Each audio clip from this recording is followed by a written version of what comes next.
Hi, everyone. Welcome to the Notes from the Road podcast YouTube channel.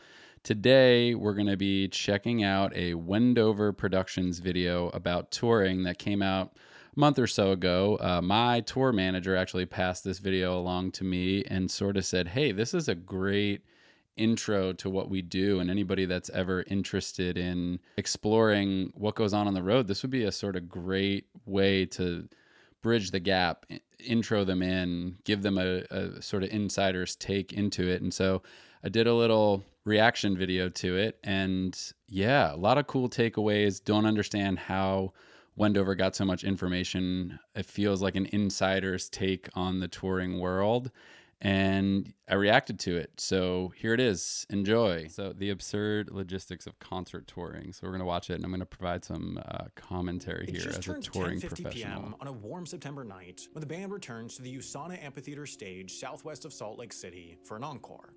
Though they make it seem spontaneous, the move is, of course, planned, and the song had, of course, already been picked.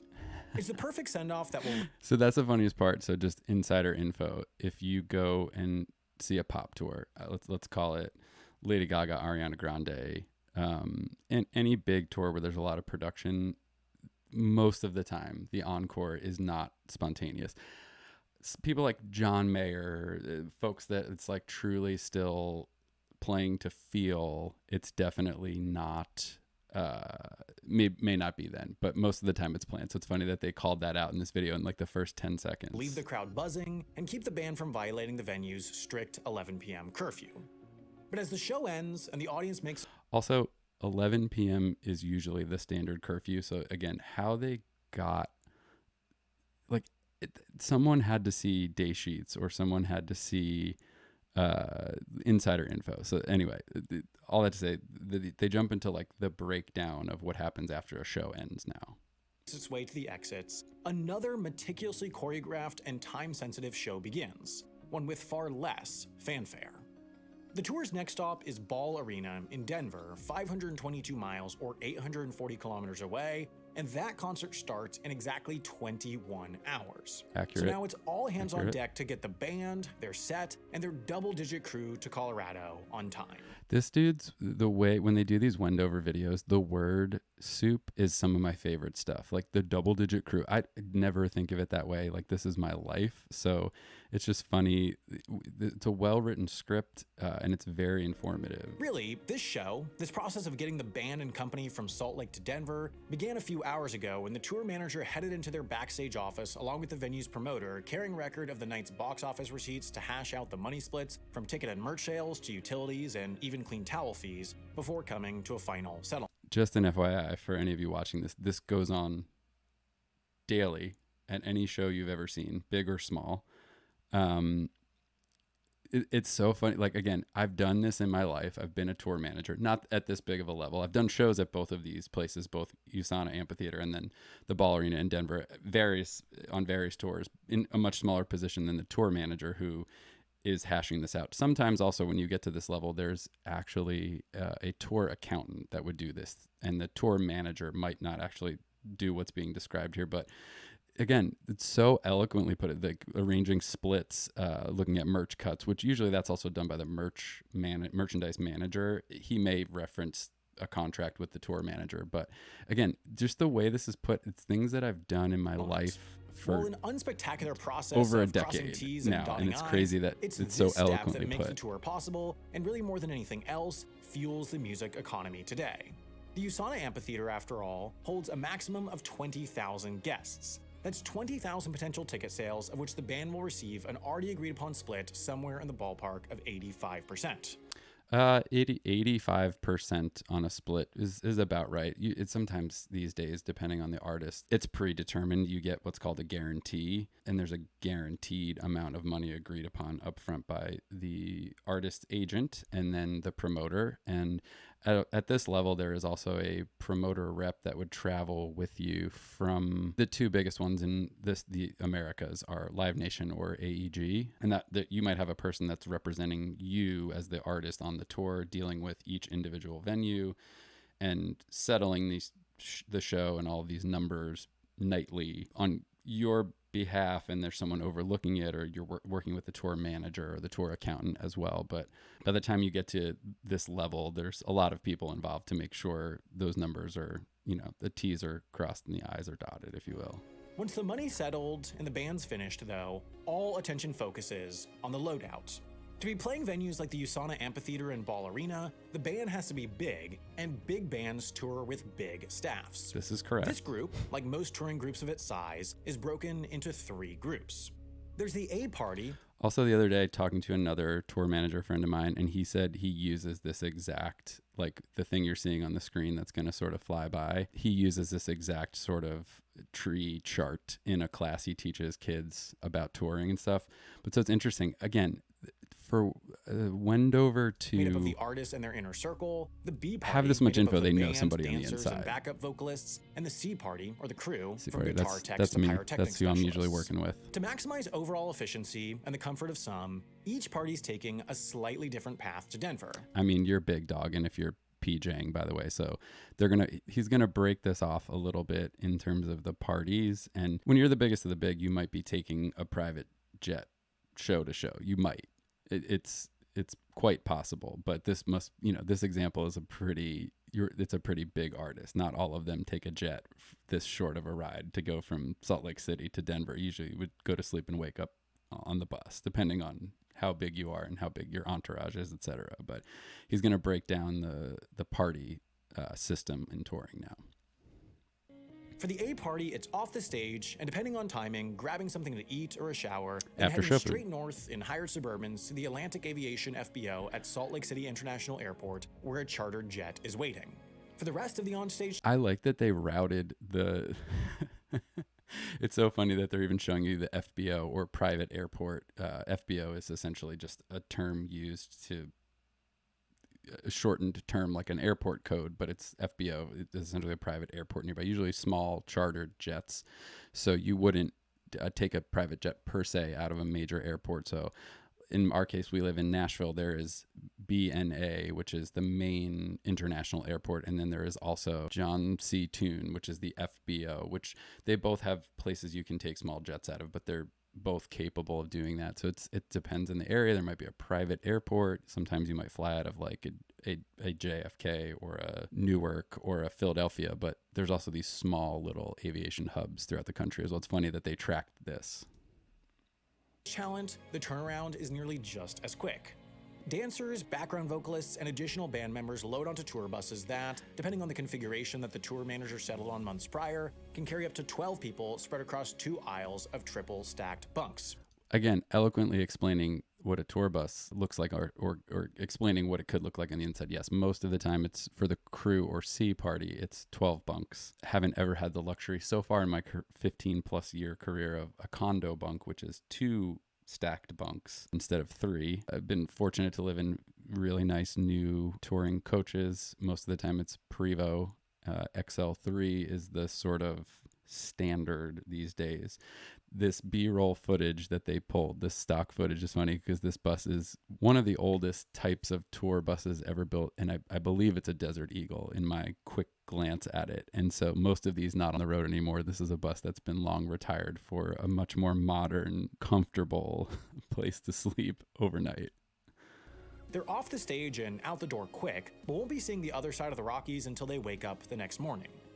For the C party, what they brought out and put together only hours earlier now needs to be returned into their cases and rolled back into their trailers in a precisely efficient order. Again, before this too footage hit the is road. so funny. It's Under like the old oversight of handy cam production and footage, stage but I love managers, it. guitar techs carefully pack up guitars and riggers carefully dismantle the set. With the turnaround being so sharp, roadies working on the tour are joined by a hired set of local stagehands who help pack out everything from the band.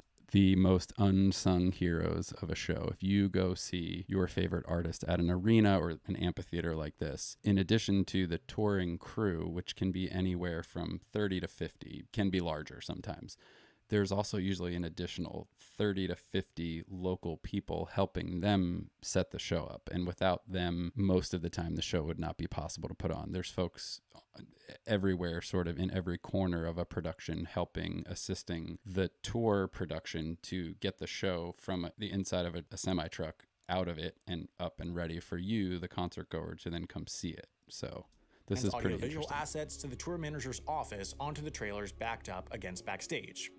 Once the venue's cleared, the C party, like the B party a couple hours ahead, jumps onto tour buses headed east, where showers and clean towels await them at the arena.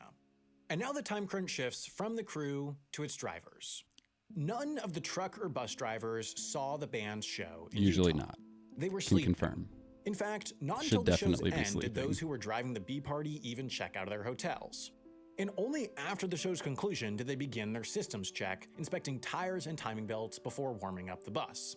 They've waited until the very last minutes because their driving time is incredibly Absolutely true. Can confirm that for sure. Truck drivers, bus drivers, they're usually booked a hotel somewhere nearby to the venue, and their job once they get to the venue in the morning when they stop the bus is to usually have breakfast and sort of take a breather, because essentially they're coming to the end of their workday, but then they are whisked straight off to a hotel to go get some sleep because, as they're going to explain, they're required by law to get sleep. precious. By law, they can only drive for 10 hours before they take a required 8-hour rest period, and with the electronic logging devices built into their dashboards and tracking the bus's every move, there's simply no cheating the 10-hour limit. Versus years ago in the OG times when they straight up were making logs on paper, and there was a little bit of wiggle room back then. But yeah, now everything is done either on a tablet, a computer, an iPhone, an Android phone, and everything is digitally stored. So when the driver logs on for the day, night, whatever point of the day we're at, they have to meet these requirements. And truly, it's for everyone involved safety. The 6 to 12 folks on board, the artists themselves, the band, the crew, and the driver especially. You wouldn't want someone who hasn't gotten any sleep or isn't rested to be driving, especially overnight in the dark, which is usually when all of this is happening. So the show ends, hopefully wrapped up sometime between 1 and 2 a.m., depending on how quick a tour can do a loadout. And then it's all of the drivers, truck and bus drivers, are then driving through the night. So tough gig, what a normal person would consider a graveyard Facing shift. down 500 plus miles on the Rocky Mountain Range. I will say this stock footage is the funniest. It's old buses. I don't even know where they Denver found this stretches footage. the limits It's of what's funny. possible when adding in stops, morning rush hour traffic, and the potential of anything unpredictable. Move the bus too early, and the next night's concert might get stuck on the side of the road short of the destination. Yeah, it's a fine line. You really have to time everything out. It's pretty wild. Making sure you get the driver back with plenty of time of a buffer, like they said, traffic and anything, road hazards, something happening to a bus. The drivers are able to sort of log out of their time if they're not physically driving. There is a buffer built into that system because of traffic or because of a stop and fueling, etc. But yeah, fueling might occur because this is a pretty long trip to get from Salt Lake to Denver. There might be a fueling, so you're sort of, as part of the touring crew, which I'm right now a production coordinator, I'm working with our production manager and the tour manager to make sure that these things are happening, so that we're leaving time. Now, to an outsider, the loadout process might look chaotic, and the pace of the tour may seem unsustainable or unmanageable. But though grueling and exhaustingly complicated, these massive nationwide tours function remarkably smoothly considering the variety of variables. And they have to. There's too Also much on the sick line old for them footage not of to. crazy park This is hand where rigs. bands make their money, and this is where deadlines are their absolute toughest. A band can't simply reschedule in the middle of a tour during the middle of the busy summer season. Very true. The goal is always to start and end a tour. Our goal as the crew is to support the band and the artist, to get them from show to show, keep them healthy, keep them safe, keep them happy, whatever that means at times. But thin margins, tight schedules. So yeah, this is all accurate. I mean, some of this footage is funny. It's just a little outdated, but this is the end of a night. This one looks like we've already gotten to a point where some of this B-roll footage here is like the tour is already gone, and this is like the local folks breaking down the rest of the arena, cleaning up. Again, there's a lot of unsung heroes. After you walk out and some of you throw your empty beer cup on the ground, someone has to come out and clean that up. Sometimes they use leaf blowers. Sometimes there's some crazy things I've seen in tactics of venues, but like there's usually an army of folks 20 to 30 people at times cleaning whole sections of an arena out. And Claudia, yes, the biggest thing if you're thinking about doing this smoothly, is then their managers schedule leave oriented. no stone unturned. To minimize the chaos and limit potential mistakes, the band's tour began perhaps a month or two prior on the West Coast and had been in the works for upwards of a year. All accurate. So yeah, this is just this is a sampling of a tour day, right? So yeah, you wouldn't, most of the time you wouldn't start a tour in Salt Lake City, generally speaking. And yes, after that, like this tour had probably been in the works for 6 to 12 months, depending on the scale and scope of the tour. Knowing that dates fill quickly during the summer, their agent began negotiating fees and revenue splits with interested venues in the fall or winter prior, passing back and forth drafts of deal memos like these before ultimately coming to an agreement. Yes, With the all concert standard. dates penciled in and a spot to rehearse for a few days prior identified somewhere in Southern California, the tour manager then sent their dates along to truck and bus leasing companies to go back and forth on price and configuration that best match the band's needs. And with the venues locked, stage... Usually this is the production manager in terms of trucking and things like that, and vendors, as we call them. So lighting, video, sound, audio companies across the country. But yeah, there would be a bidding process for all of these things. Usually, you know, if you're an established artist like this, you have your standard set of things you would need in a package, and your preferred vendor, so you would go to them first and see where you stand. Generally speaking, you know, folks change trucking and bus companies all the time for a better deal, or a new person might come onto the team, a production manager, or tour manager, or just somebody with long-standing connections. So sometimes those things prevail and take over. Managers and production managers began assembling advance sheets that outline every last technical detail about the venue, from bus and trailer parking to office space and AV capability. Yeah, so that was a day sheet, it looked like, or a sample of a day sheet. Now there's an input list on your screen that's morphing into something else. Let me go back a clip here. Outline every last technical detail about. Yeah, so this is like standard, like literally my production manager's Excel sheet looks something like this. So yeah, this is like they just said, again, there's stage dimensions on there. So it's like everything down to, yeah, this is flashing pretty quick, but it's contacts, sort of load in parking information, like where to let buses and trucks park. Some of the venue deals, like they've got the details, they've got the stage dimensions and things. So like things that the production team would need to know. If there's a set carps that are going to build a stage, is it there already? Are we bringing it down towards the bottom right hand corner over here? I don't know if you can see my cursor, I'm covering it, but there's power the venue coming up on the bus screen. And trailer parking, yeah, this to is office space an input list, an audio input list, like which internally you would have at this level. But if it needed to be small for smaller shows, you might send this along. If you're doing, like, let's say a House of Blues size room, you would send all this along so they know if they have the capability in house to put your show on. AV capabilities and hookups that the tour could possibly need. And then this is just generally like what a day sheet would look like. It's pretty accurate too, in terms of, like, I mean, it's generic, but like these are things that we put on the list every day. Lunch, for how many people, you would have negotiated that, but load-in times, this is broken down. It's telling you how many hands, so that would be the stage hands, how many hands are going to show up, a sound check time, dinner time, which I'm the one in my world right now in terms of what I do as a production coordinator. I'm putting the lunch and meal times on and helping to, like, arrange the schedule when I get this information from my boss, the production manager. But yeah, it's I don't know, that's a pretty standard day. It's basic, but it's standard. The tour manager also sent along a rider to each of the touring party's hotels. Essentially, a sheet of requirements that spans from ensuring late checkout or day rooms to asking about whether or not there's any construction happening nearby. Again, a thing that straight up you would have to be an insider, either in entertainment or the touring industry, to know, like, that we would send a rider to the hotel as well, which details a lot of things. Security is usually communicated in that as well. But, like, again, the fact this is pretty inside baseball stuff. I'm still so impressed with, like, what they got right in this video. If meals are to be eaten at the hotel, dietary restrictions are communicated through this document, as are allergies or ETAs, or even how room keys should be packaged and distributed. If the crew has an off day, it's important to find out what the bus parking nearby. These are not traditional coaches, touring coaches. These are tour coaches you would find on, like, if you're traveling, like, for pleasure, not touring, music touring. Looks like and what's nearby for the crew. They did find some funny B-roll footage in this video, but I love it. A likely scenario, given the size of this tour, a rider will inform the hotel that access to back doors and service elevators will be required. These documents often run pages long and aren't exclusive to hotels either, as tour managers will send ahead writers for the venue's backstage setup, from food to layout, as well as a technical writer spelling out the AV and rig.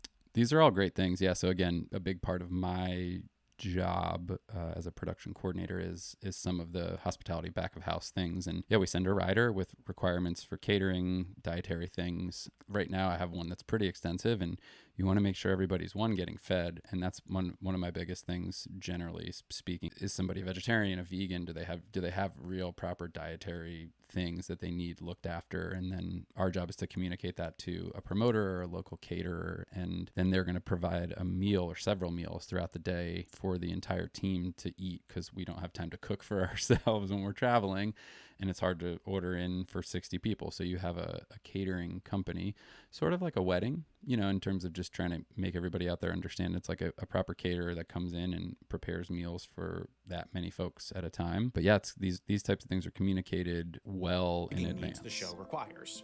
Though sent to each hotel and venue long in advance, these writers are dynamic. This is an amazing B-roll shot of Vegas, so I'm intrigued. But yeah, I love that they're telling a story. I think the one thing that's great about Wendover is every video that they put together, they're telling a story, and this is doing a pretty good job so far. Documents that change and evolve along with the tour, so managers will update and resend Shot writers weeks and even days before their arrival.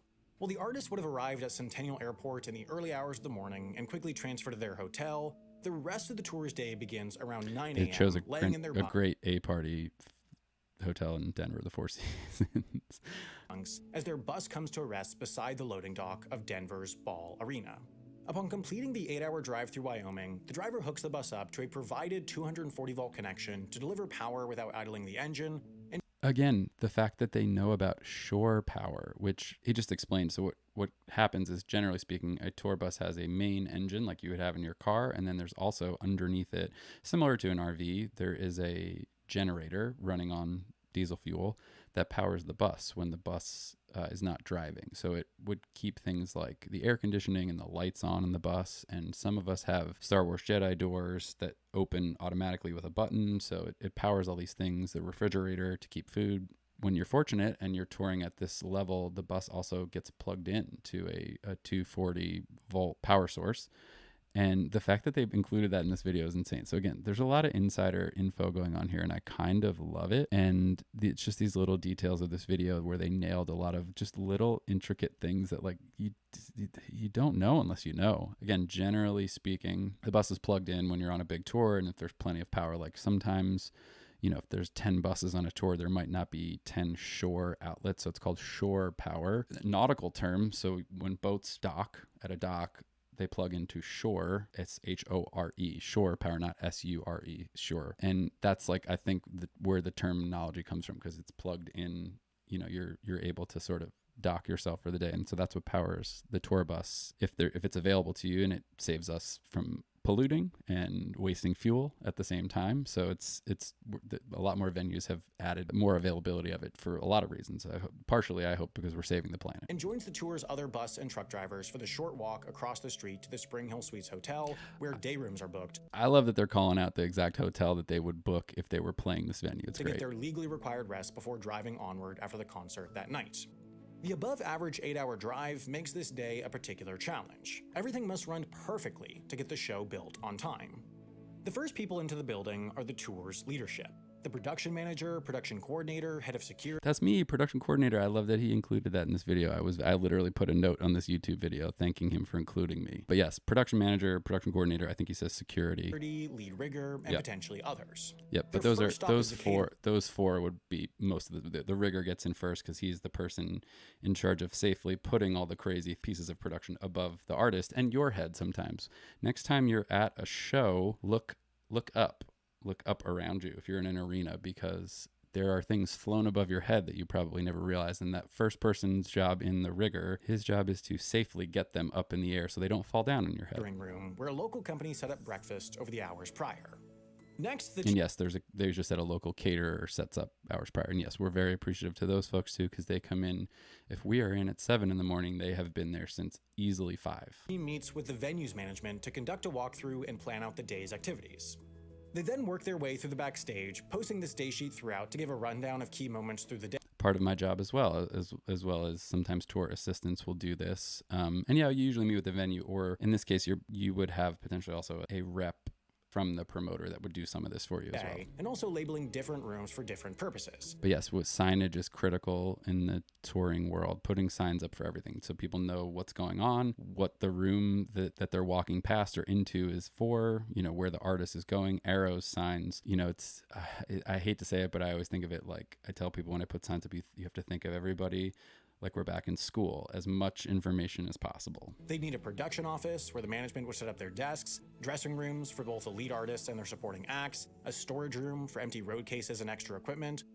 Not always possible. Sometimes that's a pyro room though. So if a show has explosions or fireworks or anything, there is a specific room that stuff is stored in, so it doesn't go boom. Wardrobe room for the costume department to get their work done, and more. This is all accurate. This is all very standard, especially on a big tour. Like, just saw Lizzo last week. This is probably pretty standard. They definitely have a huge wardrobe team. Like, all these people have places. So like, there's an office for the production staff, which is usually tour manager, production coordinator, production manager. Some of those folks might have smaller separate offices, but there's usually one main giant production office that's like the party room. So like the production coordinator, the tour assistant, sometimes the merch manager, the various cast of characters, and then usually security might have a separate office, but sometimes we're all together in one giant room, depending on the size and scope of the tour.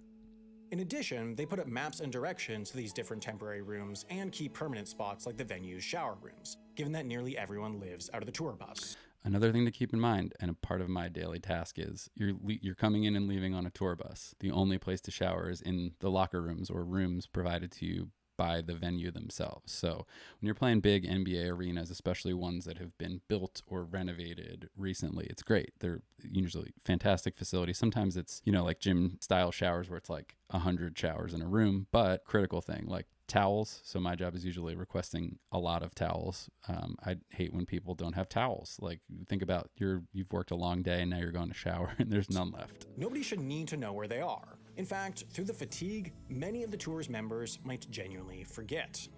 Also early in the... Hang on, I'm going to go back again because this is what I just said with signage. This is, again, these little tidbits I'm super impressed with because this is a true statement. Nearly everyone lives out of the tour bus.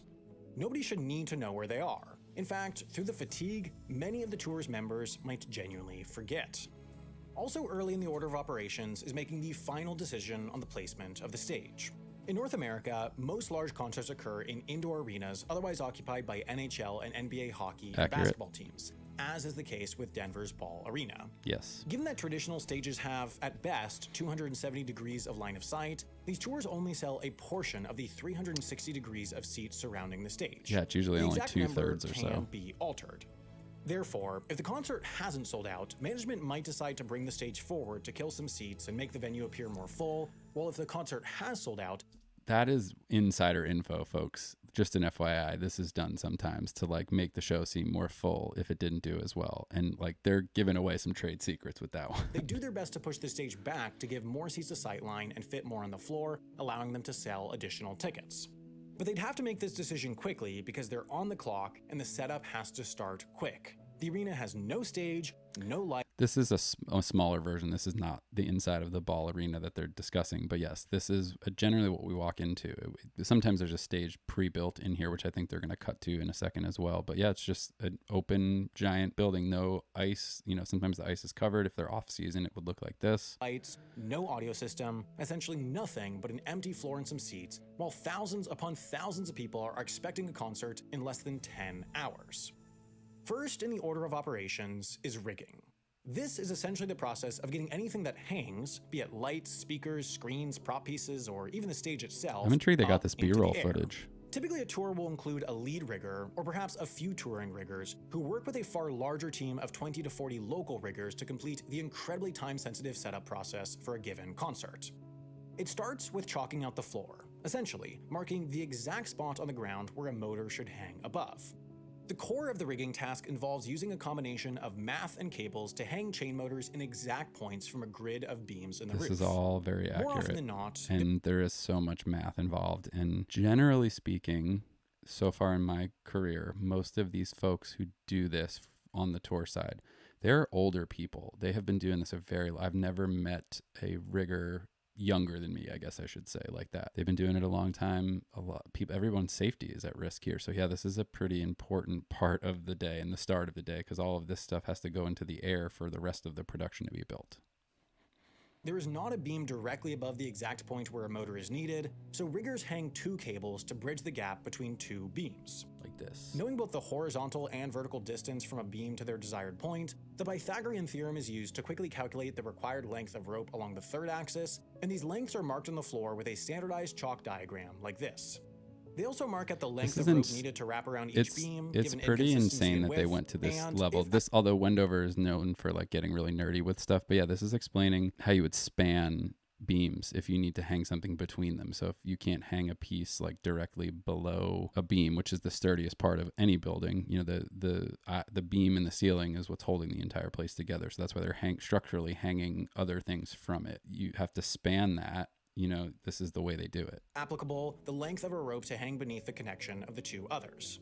Finally, the exact point is marked with this symbol if it's up to a 1/4 ton weight, and this for a 1/2 ton, full ton, and 2 tons, respectively. See, truthfully, because I don't do rigging and that's not really part of my thing, I never knew what the different shapes were. I always knew that the marking that they're showing you on the screen meant it was a hang point, but I didn't know what a circle versus a square. So this video, I learned some stuff from this video too. On a typical arena tour, there can be anywhere between a few dozen to over 100 rigging points that need to be assembled. So quickly, the team's upriggers harness up and head out onto the beams. Yes, the thing you could not pay me money to do. There are people that go into the bowels of the building, the upper part up there, and just walk across these beams. Sometimes there's a grid system or catwalks and they're able to safely do it, but sometimes they literally have to just shimmy. They're in a harness, they're wearing a hard hat, and there is safety elements involved in it, but they literally have to shimmy down an I-beam and to hang these things. It's a thing it's a job you could not pay me to do. And if any of you are watching upriggers, I truly appreciate you, because the show could not happen without you, and it's a thing that I'm scared to death to do.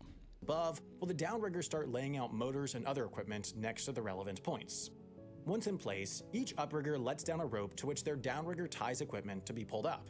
First, a burlap sack is wrapped around the beam to soften the edges, then ropes are fastened around the beam. Again, the burlap sack, and sometimes they use coffee bags, which I love because I always look up and see what kind of coffee is being thrown up there. They put a coffee bag or a burlap sack down before they put the chain or the wiring around the pieces they're going to hang for the motor, so it doesn't rub or there's no friction, or they're taking friction away. But yes, this is a day you're finally getting to see like sort of what goes into this production. This is a mess. Another buddy I watched, there's so much going on. Their chairs are already in place. Generally speaking, this room would be completely empty, which makes it way easier to do all the things these guys are trying to do. But yes, back to rigging. So yeah, they use like burlap up there so that it doesn't rub metal on metal. Connected, and finally the chain motors are attached in the exact desired point, regardless of the variance in overhead grid from arena to arena. Precision and safety are absolutely crucial, given that within a matter of hours, both the general public and some of the world's most recognizable artists will be standing below. They did get some B-roll from COVID because everybody's wearing masks in this, so that's interesting. 0. But to provide a standardized experience in a non-standard set of venues, rigging is crucial. With anchor points set, the work of assembling lighting and audio trusses can go on, along with setting up the stage itself. Once each element is constructed on the ground, the motors above slowly pull them up into place, also allowing the tour to hoist them to a common... This is a piece of audio PA going up in the air. This looks like pretty recent footage too. So again, it's so cool to see that how they found B-roll to explain all this stuff. But yes, if you look at the top up here, essentially, also right here specifically, this is where the chain, so as the motor gets pulled up, this little bag, there's like a little canvas bag that holds all the chain motor so it doesn't just become a mess and go everywhere. But as they bring the motors up and fly the PA up into the air, these bags collect the chain. It's pretty cool. Typically, and especially with the late start in Denver, this entire process needs to be completed within 4 or 5 hours by early afternoon. That's accurate. Yeah, 4 to 5 hours to get everything up and running. Generally, let's call it late lunch is what they're looking for everything to be going. Depending, usually sound checks would start 3 or 4 in the afternoon. Break for the lunch provided by the local caterers. While the tour always strives to carry everything they need for Funny a given B-roll show shot with them, reality often gets in the way. That's why the ensemble of hired local labor always includes runners, whose job it is to The other unsung heroes of our industry, the runner. head out into the city to grab last-minute necessities, be it something as simple as backstage snacks from Walmart or as crucial as fresh guitar picks from Guitar Center. Got to get that Guitar Center drop. But yes, runners also, I see you. I am one sometimes, but I see you. Riggers and runners and local stagehands. Without any of those people, a show day might not be able to happen. These are the folks that are picking up meals for us at the end of the day, taking the bus drivers to their hotel, picking the bus drivers back up. When a guitar tech is like, hey man, I need this one specific guitar piece that only can be found at this one tiny guitar shop in town. Sometimes the runner knows exactly what they're talking about and is already in the van on their way to going to pick this thing up. You're unsung heroes. I love you and appreciate you, but doing that for a gig. Also, if you're watching this down the line on YouTube and you're looking to get into touring, best way in. Look up your local venue, see who the promoter is. You know, it's again, usually one of the big two, AEG or Live Nation, and find out if they've got a runner program. Generally speaking, they do. And right now they are pretty desperate for people. So that's my number one tip. If you want to get into doing this, it helps you understand a tour day. It lets you understand roles and jobs and responsibilities, and you get to sort of big see tasks it should be completed by as a around local now, person. mid-afternoon, because that's when the artist arrives from their hotel and attention focuses on fine-tuning. The sound check is a crucial milestone as it's the first test by the artists themselves of the day's setup. They play a few songs, both for calibrating the onstage audio system, which is crucial for making sure they can hear themselves properly, and testing the audience's audio system, which needs to be fine-tuned both to the venue and the style of music. Great points. Again, for those of you that don't understand some of this, like there's two different audio technicians and a lot of other people in between them. But there's a front of house audio engineer. That is who is making sound in the arena for you, the listener, the fan. That is the person controlling what you're hearing for the show. And then there's also a monitor engineer who is controlling what the band and the artist hear in their ear, sometimes in a wedge, which was in a speaker that was used for years and years and years. Now most artists are on things like this, where the monitors are in their ear. They wear sort of a set of headphones, a way more advanced, highly audiophile piece of professional gear, but it lets them essentially hear the show in their own head, not coming through a speaker outside of that. Pretty much become the standard over the last 20 years. But that's why if you ever see an artist that like does this in the middle of the show, they are hearing everything going on. They're hearing themselves in those ears. That's how they're hearing the show. But yeah, two different sides, front of house audio, and then you've got sort of like the back of house, which is the monitor engineer and that whole team of folks making sure the artist and the band, or just the band, can hear what's going on while the show is happening. As afternoon transitions into evening, the countdown to doors looms large. Doors. The tour's head of security meets with the venue security to talk through some key elements. They're in charge of passes, so they'll communicate which get access where, who can go on the floor, backstage, to the VIP room, or even to the artist's room. For the security working the stage, they'll also talk through likely moments of artist-audience interaction and what security support is needed. If the artist is going to pull audience members up on stage, for example, security likes to know in advance. And perhaps most importantly, the tour security communicates likely audience demographics and behavior. They know much better than local security the proclivities of their fans and the... Again, so eloquently put, but I've never heard it put that way, but yes, they're generally speaking daily. There's a meeting with security from the tour and the local security. They go through all of these measures. Actually, they nailed a lot of what goes on. The tour security would also make sure if there's a barricade that is properly secured for the fan safety and the artist safety and the safety of the building. But yeah, that was, they really are nailing some of the like finer things that like I don't think a lot of people either think about or would be privy to. But yeah, it's just a well done video overall. There's been some funny B-roll footage and a couple of little things, but I'm again been very impressed with this. Likelihood of rowdiness, barrier crushing, mosh pits, and other potential security risks. But finally, it's time. The lighting department switches on a pre-programmed pre-show lighting configuration, audio starts miking up the artists, security gets into place, and everyone else finally gets their first... I mean, again, that line of dialogue right there is just not how it necessarily... That's the whimsical Hollywood version of it, and that B-roll was funny because it's outdated B-roll. That's an insane rig going in the air with park hands. That's not what really looks like anymore. A lot of stuff's very technologically forward. And the tour starts its unbelievable 24-hour cycle once again. If you guys enjoyed that content, subscribe to the channel below and check out our podcast. There's 2 great seasons of industry insiders sharing tips, tricks, stories, fantastic little tidbits of what goes on the road in the Notes from the Road podcast, linked below. And one up here, there's a visual version of it. Got it linked up here. Check the card, or over here, wherever it is, one of these sides. Should be season 1, episode 1 with fantastic tour managing buddy of mine, Mike Finn. A lot of cool insights there, but subscribe, click the subscribe button below if you want to check out more touring related content, and keep checking back here for more videos like this. There's some other cool YouTube videos that I have in my queue to react to, so there might be more like this to come. Thanks, and we'll see you next time.